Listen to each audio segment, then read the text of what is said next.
Order. This is the Digital Culture, Media and Sport Select Committee inquiring into the impact of COVID-19 on DCMS sectors. Today we're going to be looking at sport. If you're anything like me, you probably haven't ever given much attention to the Digital Culture, Media and Sport Committee, the government select committee that deals with football. If you actually follow the proceedings of their meetings, you'll quickly find out why.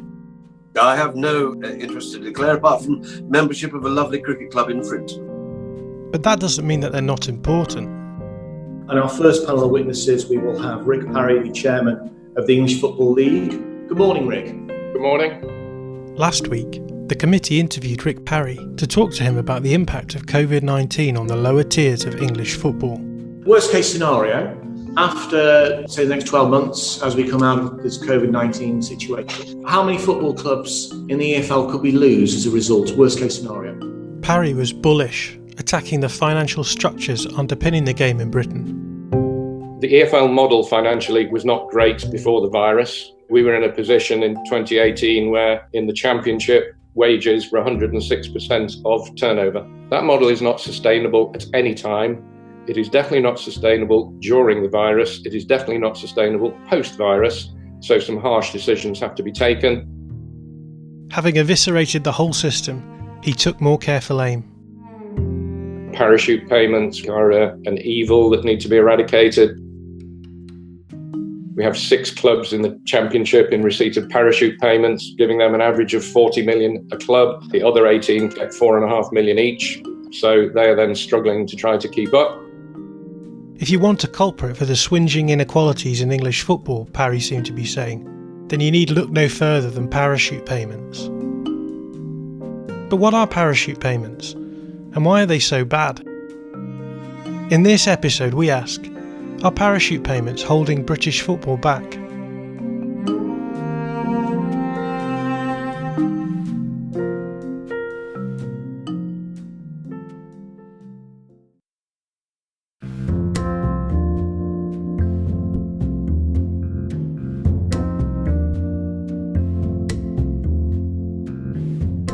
In the search for some clarity on parachute payments, I spoke to Dr. Rob Wilson, a football finance expert at Sheffield Hallam University. Are parachute payments fit for purpose? Emphatically no. They're an absolute nightmare.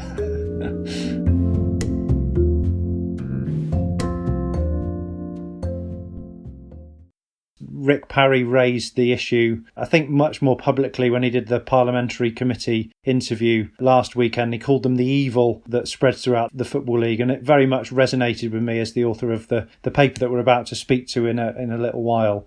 It just brought it into much sharper focus over the last week or so, and the fact that there is evidence actually that exists to suggest that they are not the best thing in the world. You've mentioned Rick Parry's appearance before the Digital Culture, Media and Sport Committee last week. What were the substance of Parry's assessments of the state of football? Because he was quite damning of the state of football. I think what Rick's really done in his testimony is really shone a spotlight on what most of us know. If you're somebody that looks at football's finances, we've known for years that they're very fragile. Adrian Bevington described them to me as very much the mask that's been removed now, particularly because of the coronavirus pandemic. It's really put that spotlight on football's finances and demonstrated how many clubs simply running this hand-to-mouth existence, overly reliant on certain forms of revenue and really can't survive without the continuation of competition, which of course we've stopped at the moment because of the COVID-19 pandemic. He's really just put it into focus that there's a £200 million black hole, 1,400 players out of contract and a huge discrepancy right across the English football system. As clubs were looking for new sources of revenues after seeing gate receipts drop, it seemed that televising their games would be very lucrative, but the rights to the broadcast were controlled by the competition organisers, the Football League. At the same time, English football's governing body, the Football Association, were desperate to wrestle control of the sport back from the league, who essentially ran the game. This led director of ITV Sport Greg Dyke to meet representatives from the 5 biggest clubs in England in order to discuss a breakaway competition with the authority of the FA behind it. I think at the heart of what Rick Parry is talking about, especially with respect to parachute payments, is this notion of financial mechanisms through which the Premier League distributes money through the lower tiers of the Football League. Can you tell us a little bit about those financial mechanisms? When the Premier League was started, it set up this goal to become a very, very revenue generating body. It would do that through broadcast rights. And the sell, if you like, to the lower divisions was that it wasn't going to cut those divisions out entirely from its revenue competition. So it produced what we call solidarity payments. Each team in each division will get some of those solidarity payments. Of course, it's bigger the higher up the divisions you are. So a Championship club gets, for example, £9 million a year through these solidarity payments, and that reduces down to around about £500,000 or so in League Two. That means that the Premier League distributes about 5% of its total broadcast pot through the divisions and makes its case for producing a bit of a lifeline to the clubs and tying the competitions together. But of course, if you're a Premier League club earning in excess of £120 million a year, that's very different to the £9 million that's on offer to teams in the Championship and indeed lower down the divisions.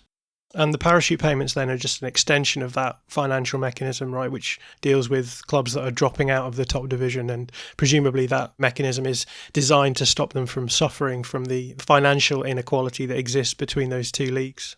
Yeah, that's right. So you have a situation where every club will get these solidarity payments. That's the relatively equal payment relative to your division. Any club, of course, though, dropping out from the Premier League are in receipt of these parachute payments. The parachute payments will last for up to 3 years now. It used to be 4 years. And the total value of those payments to let's say a Premier League team that got relegated last year would be about £90 million over a 3-year period. And that's where, when you think about the Championship playoff final, people often will refer to it as the £200 million game. And that £200 million is made up of a year's worth of broadcast money in the Premier League, about £120 million, and then 3 years worth of parachute payments totaling somewhere between 80 and 90 million. In year one, you get about 45 million, year two, a little bit less, year three, a little bit less. And of course, that makes those clubs much, much bigger in financial terms than any of their counterparts in the Championship in particular, and creates a real spread of that financial inequality that we see existing throughout those league structures.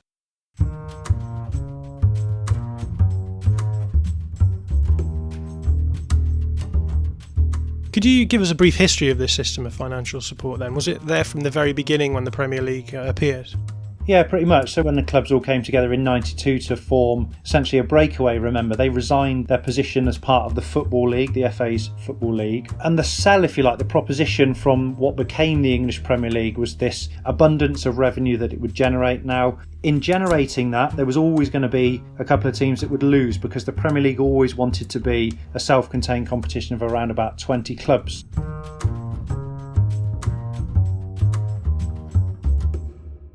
In order to get the votes that it required to form this breakaway league and ultimately get all of the resignations, because remember, all of the clubs ultimately resigned from the Football League to create the Premier League, it promised that any club dropping out of the division would be looked after financially. So that would then smooth the route through, if you like. So you would get teams moving between the Football League and the English Premier League on a much more stable financial footing initially. But of course, as the years have gone by, broadcast rights fees have got bigger and bigger and bigger. And of course, it's therefore stretched the discrepancy in finances that are available to Championship and Premier League clubs, for example. Has there been any real change in the system since it emerged? Ostensibly increasing broadcast rights packages, so we've seen billions of pounds worth of revenue increase over a number of years, particularly through the 2000s, where we saw some real spikes in the deal when it moved from around about $1 billion over a 3-year cycle to $3 billion, then up to $5.14 billion, although it's nipped back a little bit, certainly domestically, to around about $4.5 billion over this current cycle. So too did we see an increase in the value of those parachute payments. We also saw then a reduction in the number of years that those parachute payments would be delivered over. So you used to get 4 years worth of payments and you now get 3 years worth. But the total packages on offer are much, much higher than they've ever been before. I think last year, somewhere in the region of about £270 million worth of parachute payments paid to clubs in the English Football League structure.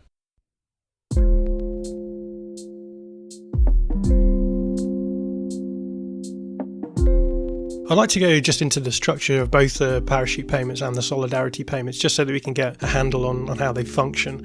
What would you say the purpose of parachute payments is? What is it that a club going out of the Premier League is going to face in terms of financial difficulties in very practical terms? That's probably the £1 million question, if you pardon the pun. Initially, the idea behind a parachute payment was to say to a club, look, we know you're going to have increased salary costs when you're in the Premier League. We understand that those players that you have contracted to your particular club are going to need to be retained over the length of their contract in that lower division, and we'll support you financially to get through that structure.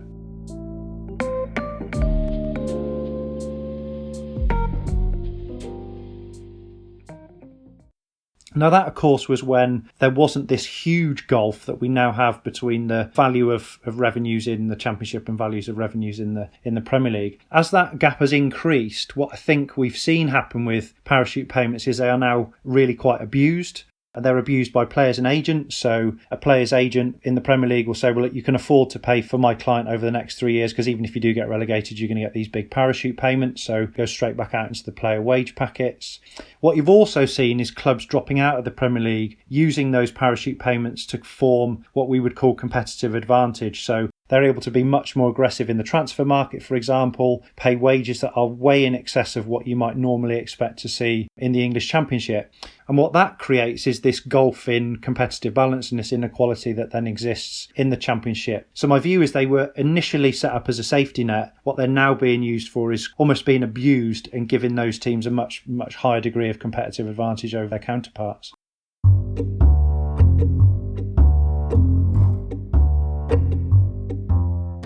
So in effect then, parachute payments and solidarity payments form part of a system that is designed to offset the inequalities that could exist between the top league of English football and the rest of the Football League. Essentially, this is about protecting competitiveness in English football. Do you agree with that? I think you would say that was the initial objective of them, yeah, for sure.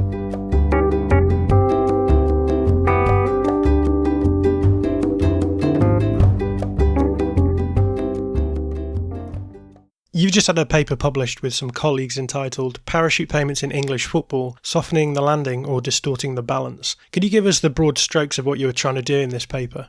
So it's the paper we put together a couple of years ago, but as with any academic writing, it takes a little while to go through external scrutiny and peer review. The idea behind the paper was to measure the degree to which parachute payments protected competitive balance, i.e. it provided a degree of competitive balance within all the leagues actually, because we've covered all of them, but particularly in the Football League Championship, or whether it distorted the competitive balance, so whether it made it easier for teams in receipt of parachute payments to become much more successful.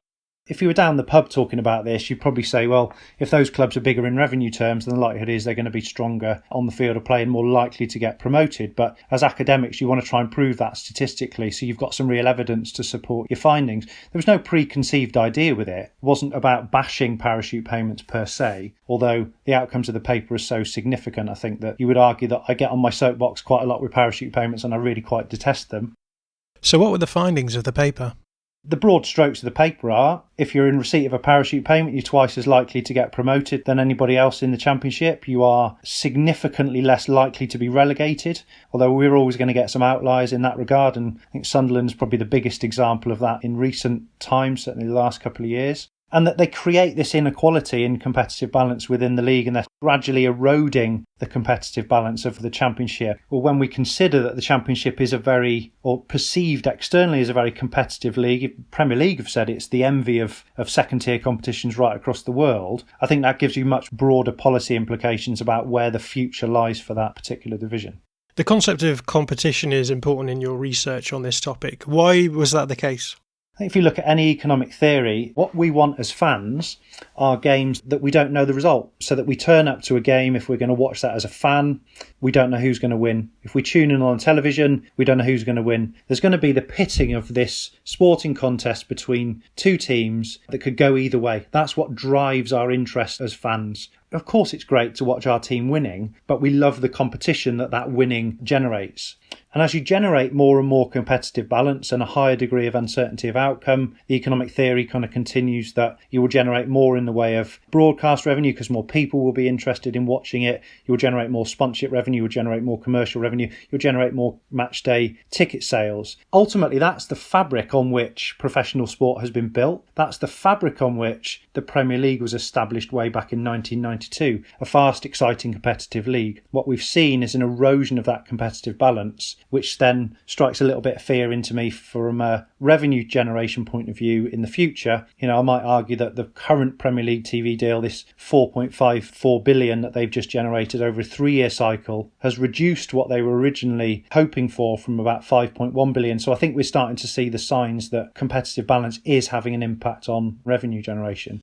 How does English football compare to other big leagues in Europe in terms of competitiveness? This is where the paradox exists a little bit from our discussion. So the Premier League and the English Football League Championship are still more competitive than any of the other big 5 European leagues. So much more competitive than the Bundesliga, Serie A, La Liga and Ligue 1, for example. If I was to offer you a 10 quid bet now, you'd pretty much say that Bayern Munich were going to win in Germany, that Juventus are going to win in Italy, Paris Saint-Germain in France, and then probably one of Barcelona or Real Madrid in Spain. So we still have this competitive balance in English football. The data that we've started to discover is suggesting that that competitive balance is declining, but we're in the early stages of that. So, very much the policymakers, the league organisers, the Premier League, the English Football League are absolutely in this golden time now where they can make some changes to their competition integrity and make sure everything's supported. From what you're saying, it sounds as though you think that parachute payments and solidarity payments had a useful function at one point, but now they're no longer fit for purpose. When parachute payments were originally conceived, they probably had their place, much in the same way as a salary cap had its place in rugby union, and the NFL derives competition integrity by things like a draft system and salary caps and all those types of things. What we need to do, though, is reflect on those regulations and those structures and work out whether they're still fit for purpose. So I think what we've seen with parachute payments is that they have helped enhance a degree of flow between the Football League Championship and the Premier League, and that's why we've seen so many yo-yo teams. I just don't think they're now fit for purpose, and they're rather antiquated in their approach. So I think what we need to see now is a different approach to revenue distribution that will help those teams that are in those lower leagues to become more financially sustainable themselves, and will actually improve the degree of competition that we see over the next 10 or 15 years. You've already given us the findings of the paper, but you also put some recommendations forward at the end of the paper as well. So could you talk to us about those recommendations that you put forward? So what we've essentially suggested is that if we accept that competitive balance is declining, we need to do something about it, then, a team has an option. You either get rid of parachute payments entirely and, as I say, redistribute that revenue across all member clubs. I think that would give clubs that are dropping out of the Premier League, in particular, a much stronger leverage in player contract negotiation, because they can reduce player contracts to a level that is much more sustainable within the Football League Championship. But if a team is absolutely intent on retaining its parachute payments, then perhaps you give them some sort of handicap system. So we've suggested a 5-point deduction on the start of the season in the paper itself. I think that as a model would need working through a little bit more, whether it's 3 points, 5 points, 7 points, depending on which data set you look at would change that. But certainly an eradication of payments entirely or a redistribution of those across every member club or a handicap system would be where we were looking at initially. And how effective do you think those recommendations would be in terms of the competitive balance? I think first and foremost, you'd close the gap between those so-called smaller clubs and those clubs with parachute payments, and that would help improve financial sustainability. And that ultimately should be the goal of any organisation that's participating in a professional sport context. Those smaller teams are overstretching themselves to try and keep pace with a team that has got a parachute payment. So it would solve that particular issue.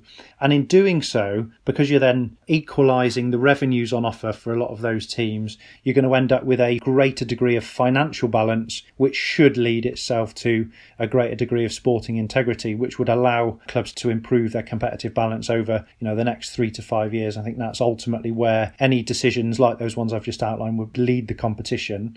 Critics will say that it ill prepares teams to then be promoted to the Premier League. My argument back to them would be, well, you get 120 million quid when you go into the Premier League, spend that while you're in the league and build yourself as a Premier League club, like we've seen a number of clubs do.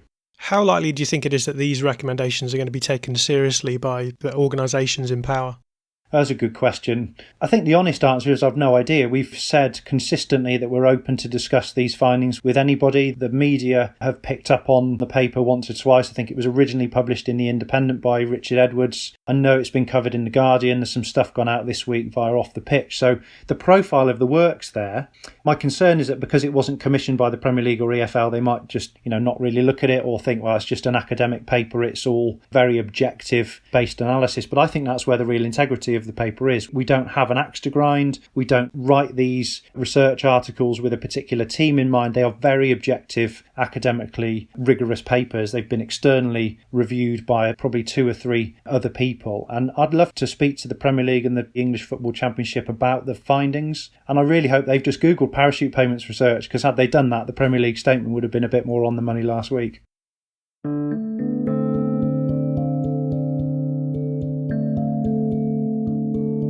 Do you think we'll still be talking about parachute payments in 5 years' time? I would hope that, given the evidence that Rick gave to the Parliamentary Committee last week, we've stimulated a discussion around what we need to do from a regulatory point of view for the protection of sporting and financial integrity within the English Football League. I don't think that we've necessarily had that guidance at the EFL level. I think Rick's brought a relatively sound method of thinking, but he's also been very open in his priorities that he's trying to set for the league. So if the Football League try to regulate themselves much more firmly for the financial sustainability of its clubs and bring in the odd regulation to support that, then I think we should be talking in 5 years' time that, parachute payments are a distant memory, that any club that's been relegated out of the Premier League, let's say in this season or next season, will be finally passing on its payments in that 5-year period, so we don't have them anymore.